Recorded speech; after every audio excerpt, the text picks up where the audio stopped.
To show my truck as I'm getting it set up. So a while back I installed my 2-meter anytone radio down here, and you can see, oh, I've got broken ribs, so bear with me. There's the bracket here. All the cables and stuff are running back in there, but I've got it set up to where I can get into whatever gear I need. So there's first, second, or third is close right in here, but it's fine, it don't block it. And a lot of times if I'm in fifth, then I'm already kind of resting my hand right here so I can access the radio real easy. So I've got that, and then I made this. So that is double-sided tape to my my dash with some good 3M tape. I made this bracket, which is just a flat bracket that comes down. I've got 2 studs here for future expansion down the side, and 4 studs here. The studs hold this bracket, which actually gives me, it's behind the head unit. You can't really see that back there. And I've got multiple holes so I could adjust it to the left, right, up, down, or whatever. And then I've got this bracket on top, which is just basically, it's a sunshade. It's to keep the sun from beating down on this during the day. You've got plenty of room to get to the buttons. I'm actually going to probably extend it out just a little bit and then put one more bend up on the next one. It took me a while. So there's the first one, and I got the spacing wrong. A lot of times what I'll do is I'll be at work, and before I leave, like most of this was just, like this first one was just what I thought would work based off of what I had in my head. So I didn't actually have the truck. And then once I put it on, so I cut it out and bent it before I left, and then it was like when I put it on, oh, I need to come over an inch here and over an inch here. So I adjusted the design to where that would work. So it's given me good sunlight blocking. And mainly I'm just looking at heat to keep the heat off the radio head. Before it was mounted on one of these and it was like back here, so you're just getting direct heat in the sun all day. This also puts it where it's real easy. I'm not having to reach it all. I can get all the way around it easily. So it's in my line of sight so I can see it real well. Works pretty well. That's not as bright as it is on. I can see it well. You can't see this at all. But let's see. There you go. That's what it looks like to me. But seems to work pretty well. I've got my power run in to this thing. It's a distribution thing for my Anderson power poles. So I've got my main power going in, and then I've got power going out to both radios, and then one of them, I forget which one. One of these is running up to my cigarette lighter charger thingy. So USB charger. My 891 is under the seat with the remote kit. There's my 2 antenna cables going out. Let me switch this to something. Oops. There. Oh, I don't want to sneeze. I've got broken ribs. They suck.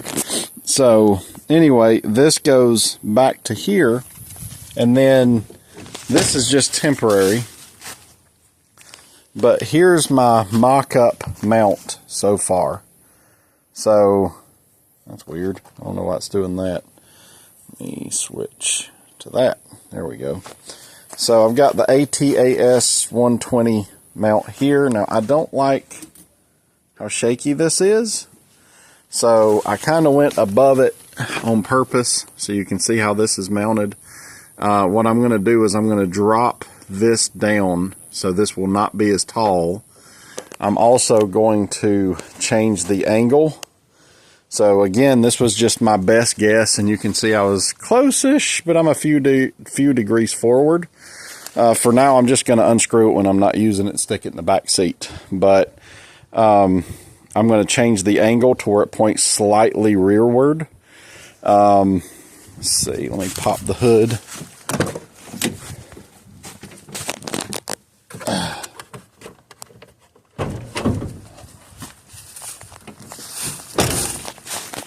So,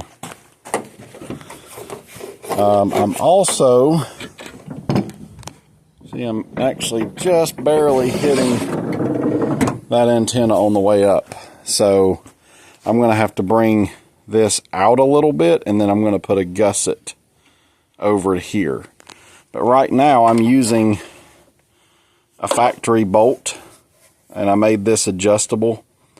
And the idea is this thing kind of hugs the side of my fender and gives me a place to mount. And then these 3 holes here, and what I'm probably going to do is put 3 holes here as well. Maybe, where I can screw in sideways and screw down, and that's going to ground it into the body better. I'm going to run some grounding straps over to different places, and you know, that's pretty much what I'm thinking. I'm going to find a better way to route this. I don't really like the way this is routed right now, so I'll have to do a little bit better job with that. But my intent was for this to kind of be away from as much RF as possible. I had enough of this line going in that I've got it looped right before it goes into the radio, so hopefully that'll work as a RF shield of some kind, or whatever you call it, a choke. So but that's it. So like I said, this is going to come out a little bit. I'm going to gusset it from here to here, and this is 075 stainless. What I might do is go to 105, because I think I've actually got room to do that. So that'll make it a little bit stiffer, a little more rigid, and then I'm going to shorten this down, change the angle. So this was the best place I could come up with. See how close I am. And with it being able to flex, I can kind of move it. I'm not sure I like that. I might have to find a better way to do that too. But yeah, I've got enough room for 105.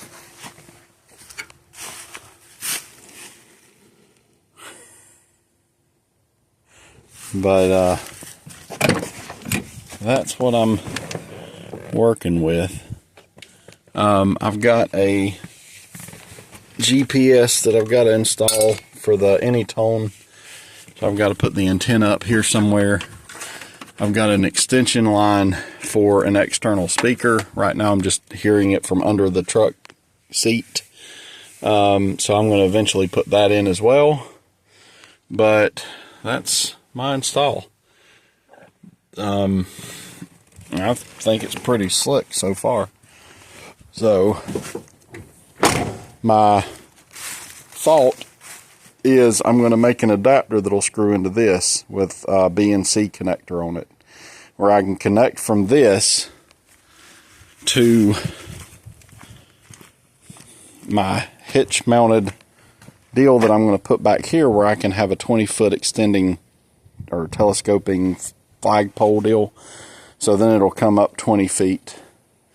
Eventually, I'm probably going to end up with a camper shell on this, which is one reason I didn't put it back here. I had considered running it back here somewhere, but from what I understand, according to AI,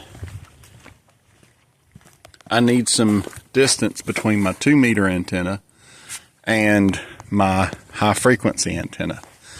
So this kind of puts them separate. Now, the next thing I need to do is bond all of this stuff together. From what I understand, it makes a big difference. So I'm going to run a strap to the hood, to the fender, from the fender and the hood to the body, to the frame, and all that, to where I've got good ground plane or whatever everywhere. Honestly, that helps the truck anyway. So, anyway, I thought that was a pretty neat setup for real quick and dirty. I've also doubled this. So this is 2 plates, one on top of another. And my idea was right now I've just got it screwed together, but I was going to tack along this edge where this is doubled up in thickness. The thing is, I'm not going to actually use this, so I'm not going to go through the trouble of actually tacking that in place. And when I'm not going to use the antenna, I can just unscrew it and take it off of there for now until I have a more rigid mount. I don't really like the way that shakes as much as it does. Don't think that would fare well in the wind.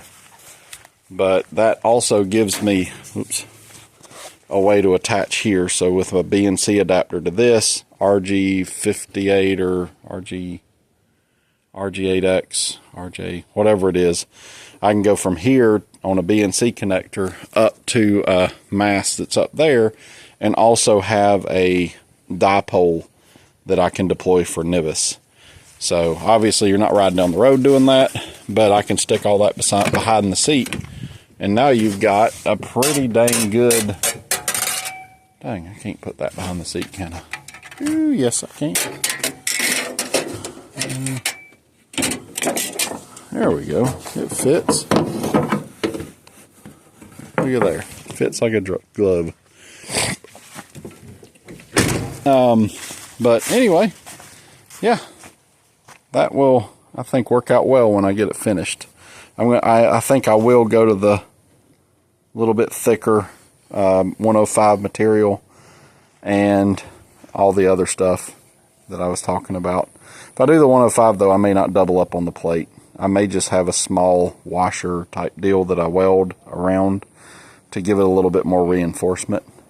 But the idea of this was the length of this, and it's attached up front here, would keep it, you know, because the wind is going to be pulling back like this, and the length gives it a lot of strength. What it doesn't have is a lot of left and right, side to side strength. So I've got to find a better way to do that. But I think if I shorten this, that should help some.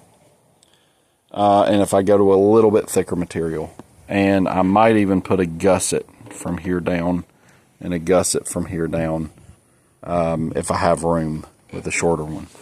So, you know, I can drop this probably another 3/4 of an inch down and change the angle. So I think that'll work well. So anyway, my truck is eventually going to get a paint job. We call it America because it's red, white, and blue. But eventually I'm going to paint this like a olive green or olive drab or whatever you call it, like a something that'll blend in with the woods a little bit better. And then I'm going to paint my camper when I get it finished the same color. So it'll be kind of a pair. I'll have comms in the truck and comms in the camper. So I can drive the truck out, you know, and if I'm 50 miles away or whatever from the camper for whatever reason, you can access both using NIVIS, hopefully, or using 2-meter. So depending on how far out I get and all that, and the way I deploy the camper, I should have decent communication between the two of them. So, the other day is unrelated, but the other day, let's see, this is Wednesday and Thursday of Sunday of last week, I got on this thing and somebody has put like big clumpy rock in our driveway, the main driveway going out, not mine. But when I was going out, I went to the right to get away from those rocks on this thing because it, you know, it's okay, but you don't want to hit big old rocks with it. And so I got off to the side and when I did, I hit mud, and it was like a slant like this beside the driveway. When I hit it, my front end just shot hard left out from under me. And this thing body slammed me on the ground. I mean, hard. I got mud and stuff. You can see the mud here, and there was some in that. Scratched this up just a little bit, bent this, but that's funny, that came off of a dirt bike, so that actually worked out really well. This one isn't quite as stiff, or is stiffer, but this one came off of my Hawk 250 when I bought it, and it's actually got a little give to it, so it didn't actually break it.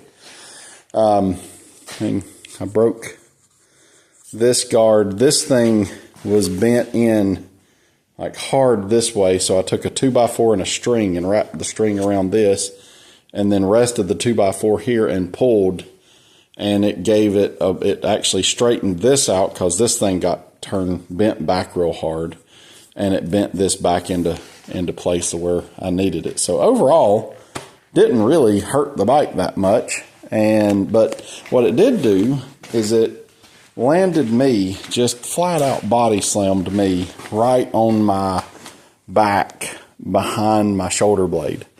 So it was like I was still on the bike. I was going about 30, and it was like bike turns and then just boom, all that momentum into the ground. So I broke at least one rib. I didn't go to the hospital, but I did break a rib, and so I've been suffering a little bit because of that. The first couple of days were rough, but after that, I rode the following Saturday for about 6 hours, and I was fine as long as I was on the bike. But man, about 10 minutes after I got off the bike, it went to hurting pretty bad. So that was fun. But anyway, so that's my life update. Hopefully in a few weeks I'll get back to normal. But anyway, I'm just doing what I can while I can. So you guys have a fantastic night, and I will talk to you later. Bye.